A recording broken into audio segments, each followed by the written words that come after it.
السلام علیکم ناظرین، آپ دیکھ رہے ہیں پروگرام دو ٹوک. میں ہوں کرن ناز. آغاز اس عین سے جو عین وقت پر ساتھ چھوڑ گیا، جو سیاسی سرگرمیوں سے تو حکومت جاتے ہی دور ہو گیا تھا، آج سیاست سے بھی کنارہ کش ہو گیا ہے. جس کی سرکار میں کرپشن کے ریکارڈز بن گئے، ٹرانسفر پوسٹنگز کے دام لگ گئے، جس کی بد انتظامی اور نااہلی سے عوام رل گئے، جس سے صوبہ چلا نہ کیبنٹ سنبھلی، جس کی نااہلی اسٹیبلشمنٹ سے دوری کی پہلی وجہ بنی، پارٹی میں اختلافات اور مخلص ساتھیوں سے جدائی کی بنیاد پڑی، جس کی خاطر دیرینہ دوستوں کو ناراض کیا، زمانے بھر میں جس کا دفاع کیا، اپنوں کو پرایا کیا، جسے کوئی وزیر بنانے کو تیار نہیں تھا، اسے 4 سال تک سب سے بڑے صوبے کے سیاہ و سفید کا مالک بنا دیا گیا. پنجاب میں پہلی بار ملنے والی حکومت پر بدنامی کا ٹھپا لگوا لیا، جس کے لیے سب سے بے وفائی کی، آج وہ خود بے وفا ہو گیا. سابق وزیر اعلیٰ پنجاب عثمان بزدار چھوڑ گئے تحریک انصاف کی مجدار. یہ خان صاحب کا وسیم اکرم پلاس تھا جو آج مائنس ہو گیا ہے. صرف 24 گھنٹوں میں تحریک انصاف کے 2 سابق وزرائے اعلیٰ 9 مئی کے واقعات کی مذمت کرتے ہوئے خان صاحب سے دوری اختیار کر گئے. اس سے پہلے پرویز خٹک بھی عہدہ چھوڑنے کا اعلان کر چکے ہیں. میرے انتہائی معزز مہمان سابق وزیر اعظم مسلم لیگ نون کے سینئر رہنما جناب شاہد خاقان عباسی صاحب پروگرام میں موجود ہیں. السلام علیکم سر. السلام. عباسی صاحب، سب سے پہلے تو یہ سر کہ عثمان بزدار صاحب وہ جن کی وجہ سے اسٹیبلشمنٹ کے ساتھ پی ٹی آئی کی سب سے بڑی اور سب سے پہلی بنیاد بنی، جو وہ ایک پیج کی بات ہوتی تھی، وہ پہلا صفحہ پھٹا، سر وہ بھی چھوڑ کر چلے گئے. کیا سمجھتے ہیں آپ، پی ٹی آئی میں نظریاتی لوگ نہیں ہیں یا پریشر بہت زیادہ ہے، اس وجہ سے جو بھی پریس کانفرنس ہو رہی ہے وہ کامیابی کی طرف جا رہی ہے، کامیابی کا ریشو بہت زیادہ ہے؟ سر کامیابی کا کس بات ریشو بہت زیادہ ہے، مطلب جو آ رہا ہے وہ پریس کانفرنس کر رہا ہے اور پارٹی چھوڑ کے چلا جاتا ہے. یہ ان کی مرضی ہے جی. جو لوگ ایک دفعہ پارٹی چھوڑتے ہیں پھر ہمیشہ چھوڑتے رہتے ہیں، اس لیے یہ تھوڑی احتیاط کرنی چاہیے. جب یہ پیسے لوگوں کو لیں گے جو بار بار پارٹیاں بدلتے ہیں، پھر وہ آپ کے ساتھ وفاداری نہیں کر سکتے. یہ ایک مسئلہ ہے. سر یہ مسئلہ وفاداری کا ہے یا پریشر کا ہے؟ دیکھیں، پریشر ہو تو آدمی سیاست چھوڑ دے. وفاداری بدلنا ذرا مشکل کام ہوتا ہے سیاست میں. تو آپ ان سب جو حضرات ان کی ہسٹری دیکھیں تو یہ کئی دفعہ جماعتیں بدل چکے ہیں. تو وہ ایک ہی دفعہ حجاب ہوتا ہے، پھر وہ جب حجاب ختم ہو جاتا ہے پھر آسانی ہو جاتی ہے.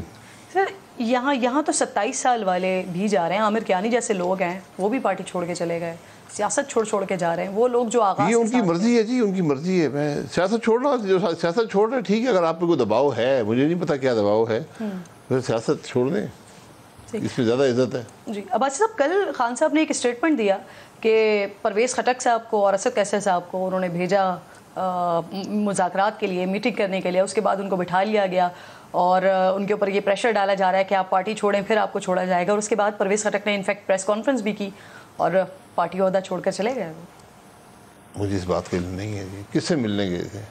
سر یہ بڑا سوال ہے، یہ بڑا سوال اٹھایا جا رہا ہے نیگوشیشن کس سے کر رہے ہیں. میں یہ کہہ رہا ہوں، یہ نیگوشیشن ہونی کہاں تھی؟ یہ نیگوشیشن جو ہے سیاسی جماعتوں کو آپس میں کرنی چاہیے، آپس میں مذاکرات کر لیں. بات ملکی ہے اور آج ملک کے مفاد کو دیکھنا چاہیے. یہ جو آپ ہر سیاسی جماعت اپنی مفاد کو دیکھتی ہے، یہ نقصان دہ ثابت ہوا ہے. اور آج جو حالات ہیں اس میں کوئی جماعت ملک نہیں چلا سکتی. جب تک آپ ایک ایجنڈا طے نہیں کریں گے اور اس پہ کام نہیں کریں گے، جو بھی کل حکومت میں آئے ایک ایجنڈا آج طے کر لیں. الیکشن ہوتا ہے، جو بھی حکومت میں آتا ہے وہ ایجنڈے پہ کام کرے اور سب اس کو سپورٹ کریں. سر ایجنڈے کو طے کرنے کے لیے تحریک انصاف بھی ضروری ہے؟ سر جی سارے ضروری ہیں، ساری جماعتیں ہونی چاہیے. کل کوئی جماعت بھی الیکشن جیت سکتی ہے، کولیشن بن سکتی ہے. تو سارے بیٹھیں، ایک ایجنڈا طے کر لیں. کیونکہ آپ کو یہ جو حالات ہیں بڑے غیر معمولی ہیں اور آپ کو حل بھی غیر معمولی چاہیے. تو سر اس حل کے لیے خان صاحب بھی ہونے چاہیے، جی سارے ہونے چاہیے جی. صرف پولیٹیشینز نہیں، آپ کو جج بھی چاہیے، آپ کو اسٹیبلشمنٹ بھی چاہیے اس ٹیبل پر. یہ زیادہ لوگ نہیں ہیں، 6 8 10 لوگوں کی بات ہے ساری. آج ملک میں کرائسس لیڈرشپ کا ہے ہر ادارے میں.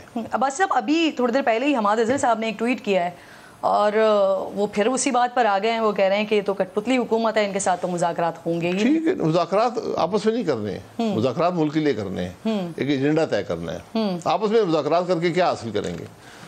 وہ تو مذاکرات ہوتے ہیں جب آپ اقتدار میں ہوں، ایک اپوزیشن میں ہو، وہاں ایک ایجنڈا آپ طے کر لیں کہ ہم نے کیسے آپس میں ریلیشن شپ قائم رکھنی ہے اور کیسے معاملات کو چلانا ہے. وہاں پر یہ بات ہوتی ہے. اب کیا، اب تو الیکشن آ رہے ہیں، الیکشن میں حصہ لیں. سارے الیکشن ہوتے ہوئے نظر آ رہے ہیں آپ کو؟ جی کیوں نہیں ہوں گے الیکشن, اور چوائس کیا آپ کے پاس؟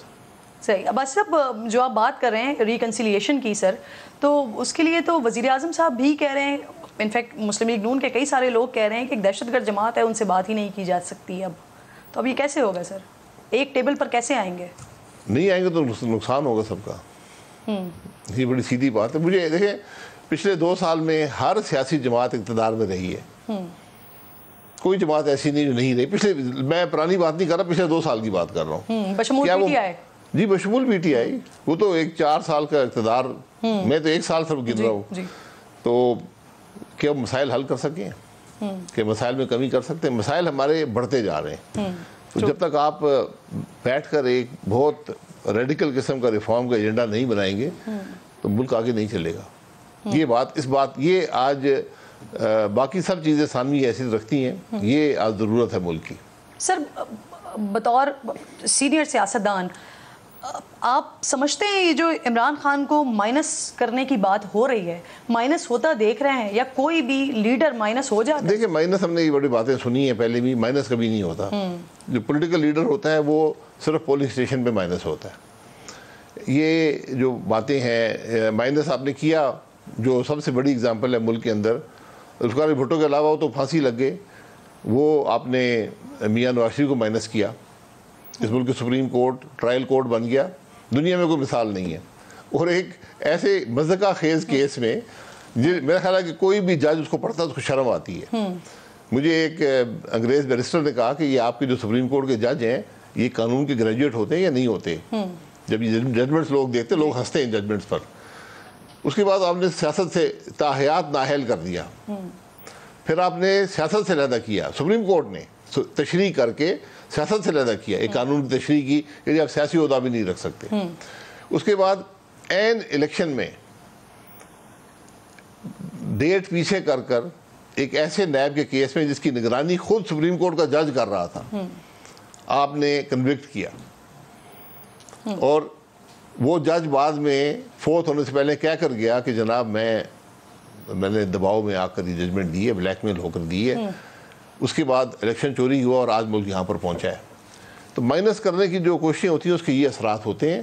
اس لیے آج ملک کی ضرورت یہ ہے کہ سب ذرا مل بیٹھ کر معاملات کو طے کریں. سب یہ جو آپ نے ایک بیک گراؤنڈ دیا جس کا الزام آپ لوگ لگاتے ہیں کہ کس طرف سے ہوا, موجودہ دور میں کون کر رہا ہے سر موجودہ حالات؟ میں جس طرح سے ہوا میں تو اس کی ذمہ داری ہے جو کیس نے کیا ہے. سپریم کورٹ جواب دے نا ان باتوں کا. اگر سپریم کورٹ بھی دباؤ میں آ کر کام کرتا ہے تو پھر اللہ ہی حافظ ہے. تو اس لیے میں کہتا ہوں کہ یہ ہمیں ذرا پرانی جو معاملات ہیں ان سے سبق حاصل کرنا چاہیے. یہ تلخ حالات ہیں اس ملک کے. ابھی سر خان صاحب نے جو پٹیشن دائر کی ہے تو وہ بھی عمران خان نے اس میں کہا ہے کہ جو نواز شریف صاحب کو نکلوایا گیا تھا وہ بھی اسٹیبلشمنٹ نے نکالا تھا. عمران خان صاحب بہت سی باتیں یاد آ جاتی ہیں. وہ تو یہاں ہر روز تقریر کر کے دعوے کرتے تھے میں نے آج فلانی وکٹ گرا دی ہے, آج فلانے کو میں نے اندر کر دیا ہے. اب وہ کہتے نہیں میں تو نہیں تھا, وہ تو باجوہ صاحب کر رہے تھے. باجوہ صاحب کہتے ہیں میں نے کبھی نہیں کیا. وہ میں یہ کہتا ہوں یہ تاریخ ہماری تھوڑی حافظہ کمزور ہو جاتا ہے. اور سر جو ابھی فی الحال جو وکٹیں گر رہی ہیں وہ خود ہی گر رہی ہیں؟ مجھے کیا پتا جی, پوچھیں ان سے جو بیٹے گھر جا رہے ہیں, پوچھیں ان سے کیا ان کا مسئلہ ہے. آپ ماضی کی بات کر رہے ہیں عباسی صاحب, تو ماضی کا بھی تھوڑی دیر پہلے ہی میں سن رہی تھی جاوید ہاشمی صاحب نے ایک اسٹیٹمنٹ دیا آپ کے حوالے سے 1999 میں جب میاں صاحب باہر گئے تھے, اس وقت آپ جیل گئے تھے. تو وہ کہہ رہے ہیں کہ عباسی صاحب نے کہا تھا کہ وہ جب باہر آئے جیل سے تو انہوں نے کہا کہ اب وہ صرف کاروبار کریں گے, سیاست سے دوری اختیار کریں گے, لیکن پھر اس کے بعد آپ دوبارہ سیاست میں آئے. تو سر وہ جو اسٹیٹمنٹ آپ نے اس وقت دیا تھا وہ کسی دباؤ کا نتیجہ ہے عباسی صاحب؟ جاوید ہاشمی صاحب کوئی 75 سال کے ہو گئے ہیں, میں کوئی 65 سال کا ہو گیا ہوں. ہمارا حافظہ مقصد کمزور ہو جاتا ہے, بھول جاتے ہیں باتیں, اس لیے وہ میرے بڑے بھائی کوئی مائنڈ نہیں کرتا. میں جو میاں ہائیجیکنگ کیس تھا اس میں مین ایکیوزڈ میں ہی تھا, کہ میں پی آئی کا چیئرمین تھا. مجھ پہ الزام تھا کہ آپ نے جہاز کو نواب شاہ بھیجا ہے. تو وہ ایک جو دفعہ تھی اس میں سزائے موت تھی. یہ پاکستان کی تعزیرات ہیں اس میں ایک واحد دفعہ ہے جس میں لازمی سزائے موت ہے. تو ہم نے وہ کیس بھی فیس کیا. کیس چلا, ہم بری ہو گئے. اس کے بعد 1 سال تک میں جیل میں رہا, میں اور غوث علی صاحب آخری 2 آدمی جیل میں رہ گئے تھے کراچی جیل میں.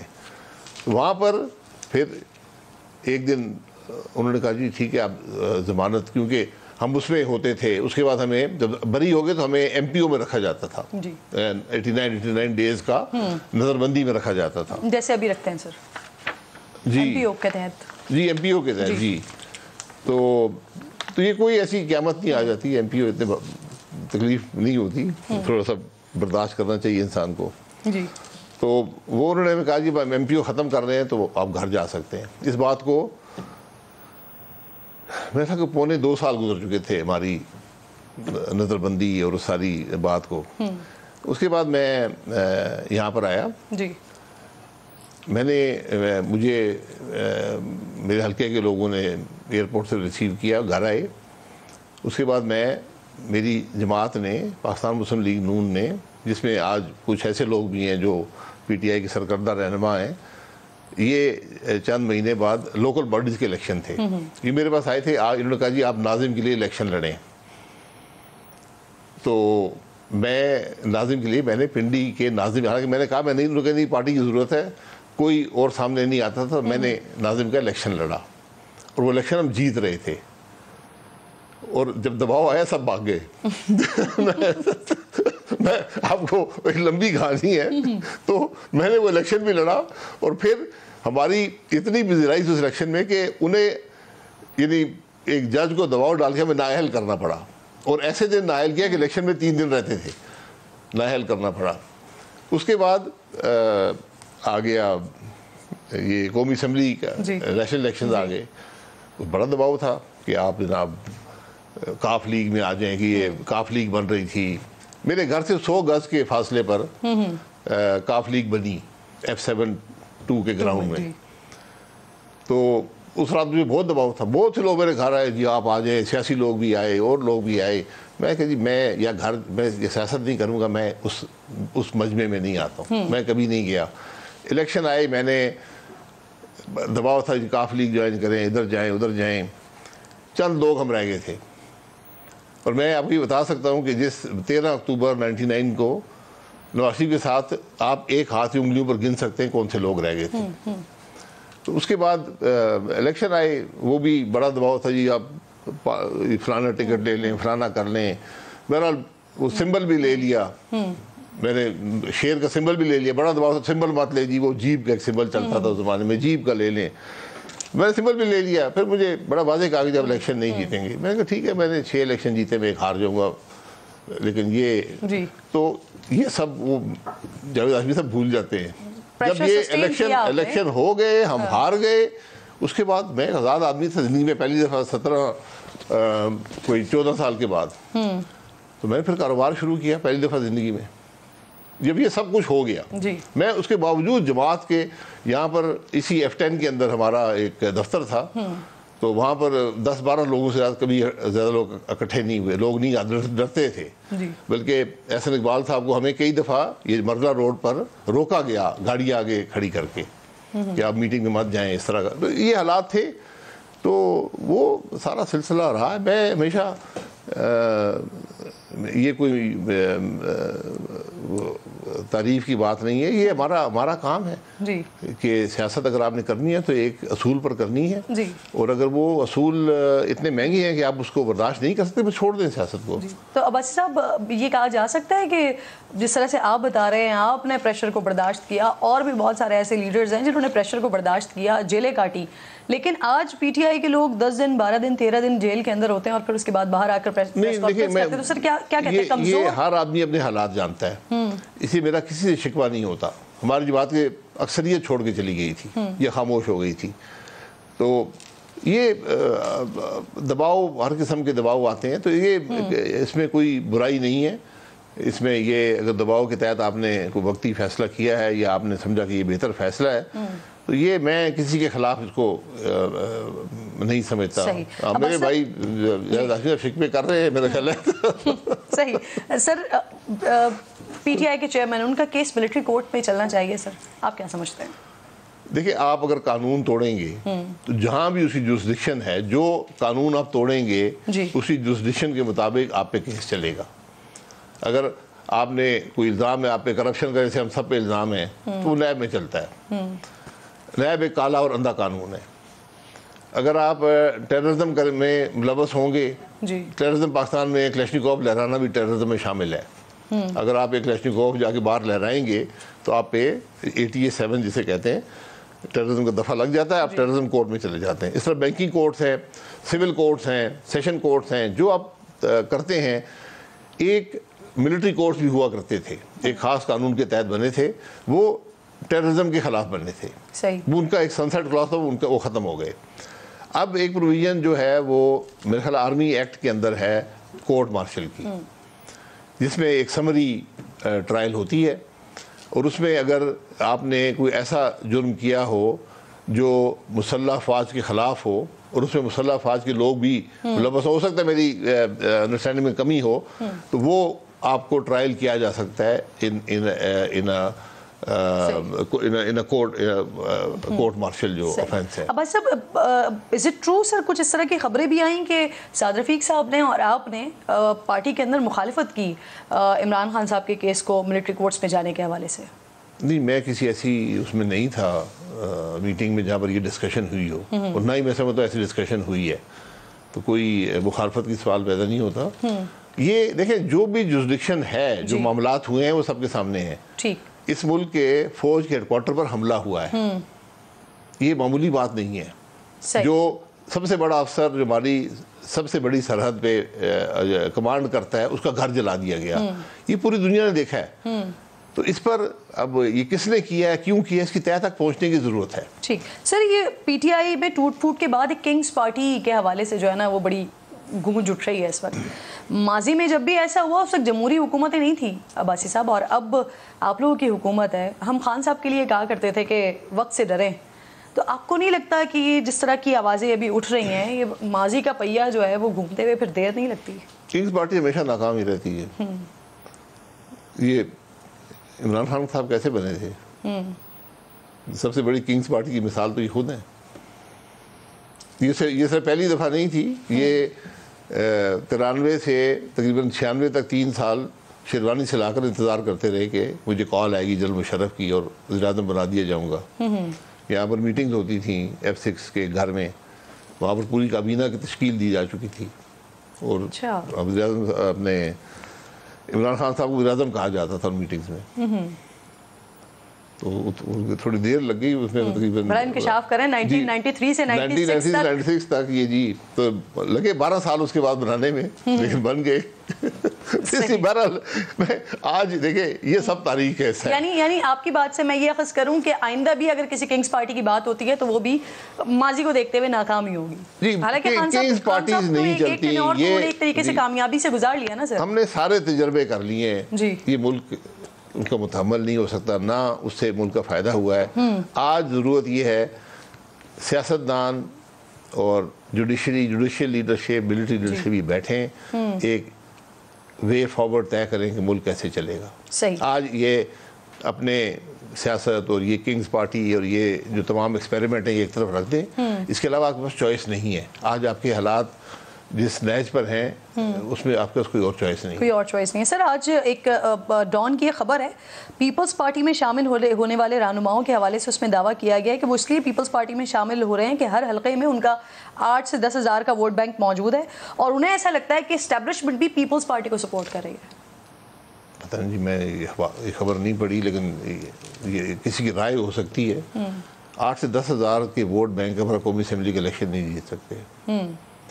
قومی اسمبلی کے الیکشن اب لاکھوں ووٹ میں چلا گیا ہے. میں لاسٹ ٹائم جو 2018 کا الیکشن ہوا تو 1,28,000 ووٹ دے کر ہار گیا تھا. تو اس لیے مجھے کوئی خبر. لیکن سر اس کے بعد کی اگلی لائن بڑی امپورٹنٹ ہے نا, کہ انہیں ایسا لگ رہا ہے کہ اسٹیبلشمنٹ پیپلز پارٹی کو سپورٹ کر رہی ہے. پیپلز پارٹی کو ایسا لگ رہا ہے اس خبر کے مطابق.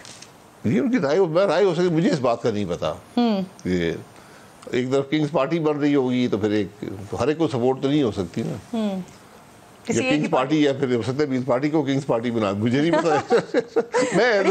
یہ بھی آپ نے بڑی امپورٹنٹ بات کر دی ہے. ویسے عباسی صاحب یہ کہیے, سر حکومت کہتی ہے کہ وہ سیاسی انتقام پر یقین نہیں رکھتے, لیکن پرویز الہی صاحب کا جو کیس سامنے ہے ہمارے, اینٹی کرپشن کا کیس, سر اتنا کمزور تھا کہ عدالت نے پہلی سماعت پر اڑا کر رکھ دیا کیس کو.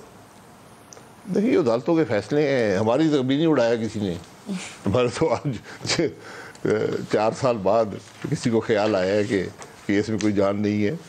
تو بہرحال یہ وہاں پر پنجاب کے اندر ایک انٹرم گورنمنٹ ہے, وہاں پر پولیٹیکل گورنمنٹ نہیں ہے, تو یہ شاید اینٹی کرپشن پنجاب کا کیس تھا. اور میں نے ہمیشہ کہا ہے کہ یہ آپ کو کیس کوئی نہیں ملے گا آپ کو, جو کیونکہ ہمارا جو حکومت کا نظام ہے اس میں جو وزیر ہوتے ہیں ان کے اختیارات ان کے پاس نہیں ہوتے, پرنسپل اکاؤنٹنگ افسر ان کا سیکرٹری ہوتا ہے, تو آپ کو سیکرٹری کو پکڑنا پڑتا ہے وزیر کو پکڑنے کے لیے, لیکن اثاثوں پہ آپ پکڑ سکتے ہیں لوگوں کو, اور ان کے جو اخراجات ہیں. اگر آپ نے کرپشن پکڑنی ہے اخراجات کے پیچھے جائیں, یہ آدمی اخراجات کیا کر رہا ہے اور کہاں سے اس کی انکم آتی ہے, وہاں سے کرپشن آپ کو مل جائے گی. صحیح, امپورٹنٹ بات کر رہے ہیں, ڈسکشن جاری ہے, ایک چھوٹا سا بریک لے رہی ہوں, بریک کے بعد واپس آتی ہوں. ویلکم بیک ونس اگین جی. شاہد خاقان عباسی صاحب پروگرام میں ساتھ موجود ہیں. عباسی صاحب پچھلے دنوں وہ آپ ایک کانفرنس کا ایک حصہ رہے, اس کے لیے بڑی آوازیں اٹھتی رہیں کہ آپ شاید مسلم لیگ نون چھوڑ گئے ہیں, پھر آپ کی اپنی طرف سے اسٹیٹمنٹس بھی سامنے آ گئے تھے. مفتاح اسماعیل صاحب آپ کے وزیر خزانہ رہے, وہ کہتے ہیں کہ آپ نے نون لیگ چھوڑی تو وہ بھی نون لیگ چھوڑ دیں گے, تو کیا سر اس حوالے سے کوئی ڈسکشن چل رہی ہے؟ چلے پارٹی میں ایک بندہ تو آ گیا نا. یہ کئی دفعہ سوال ہو چکے ہیں مجھ سے, یہ ان کی مہربانی ہے انہوں نے یہ بات کی ہے. تو یہ جو ریویجنگ پاکستان کا جو فورم ہے یہ ہم نے ہی بنایا ہے, اور اس کا مقصد صرف یہ تھا کہ کوئی ایسا فورم ہو جہاں پر ملک کے مسائل اس کے حل کی بات ہو سکے, کیونکہ باقی فورم مفلوج ہے, نہ پارلیمان میں ہوتی ہے, نہ صوبائی اسمبلی میں ہوتی ہے, نہ سینٹ میں ہوتی ہے, نہ پولیٹیکل پارٹیز کا آپس میں ڈائلاگ ہے. تو ہم نے ایک بالکل نان پارٹیزن ڈائلاگ رکھا ہے جس میں ہر آدمی آ کے بات کرتا ہے, جو بزنس مین بھی کرتے ہیں, انٹلیکچوئل بھی کرتے ہیں, سول سوسائٹی کے لوگ بھی کرتے ہیں, وکیل بھی کرتے ہیں, اور بات یہی ہوتی ہے ہم نہ کسی کی تعریف کرتے ہیں نہ تنقید کرتے ہیں, نہ تاریخ میں جاتے ہیں کس نے کیا کہا اور کب کہا اور کیوں کہا, تو بات صرف ملک کے مسائل کی ہے. تو اس میں تو عباسی صاحب اس لائن پر بالکل کٹ لگا دیا جائے کہ الیکشن سے پہلے کسی نئی سمت کی تلاش باسی صاحب یا عباسی صاحب کے ساتھ جو لوگ موجود ہیں وہ کریں گے؟ نہیں, سندھ کی کیا تلاش ہے جی, آپ نے ملک کے مسائل کا حل ڈھونڈنا ہے. لیکن میں یہی کہہ رہا ہوں کہ آج اگر پولیٹیکل نظام نے وہ نہ دیا تو کل یہ نظام چل نہیں پائے گا, اور نظام میں آج صلاحیت نہیں ہے کہ ایک جماعت بھی معاملات کو حل کر سکے. سر کہ آپ کا ایک الزام تھا, آپ نے 20 ارب کی چوری کا الزام لگایا تھا آٹے کی تقسیم میں, جو پنجاب میں آٹا تقسیم ہو رہا تھا, اس پر پھر حکومت کی جانب سے آپ سے معافی مانگنے کی بات کی گئی یا ثبوت دینے کی بات کی گئی. سر کچھ بتائیں گے اس کے بارے میں کہ آپ نے وزیر اعظم سے بھی بات کی تھی اس حوالے سے, کیونکہ اسکیم تو آبویسلی انہوں نے ہی شروع کی تھی. جی, جب آپ 25 منٹ کی تقریر میں سے 10 سیکنڈ نکال کے بیان کریں گے تو پھر یہی سمجھ آئے گی. میں نے نظام کی بات کی تھی, میں نے نظام کی کرپشن کی بات کی تھی, اور اس میں ایک مثال دی تھی کہ جو آٹا وزیر اعظم صاحب نے تقسیم کیا 84 ارب انہوں نے دیا, ملک کے جو غریب ترین لوگ ہیں ان میں آٹا تقسیم کیا جائے. جو ہمارا حکومت گورننس کا نظام ہے, جو فوڈ ڈپارٹمنٹ ہے پنجاب کا, اس کے اندر 30 سے 35% کی کرپشن ہے. میں تو کم بتایا, میں تو 84 میں سے 20 ارب بتایا, یہ اس سے بھی زیادہ رقم ضائع ہو جاتی ہے. یہ نہیں کہ اس حکومت نے چوری کیا, یہ نظام ہی ایسا بنا ہوا ہے, نظام ہی اتنا انکمپیٹنٹ اور کرپٹ ہو گیا ہے.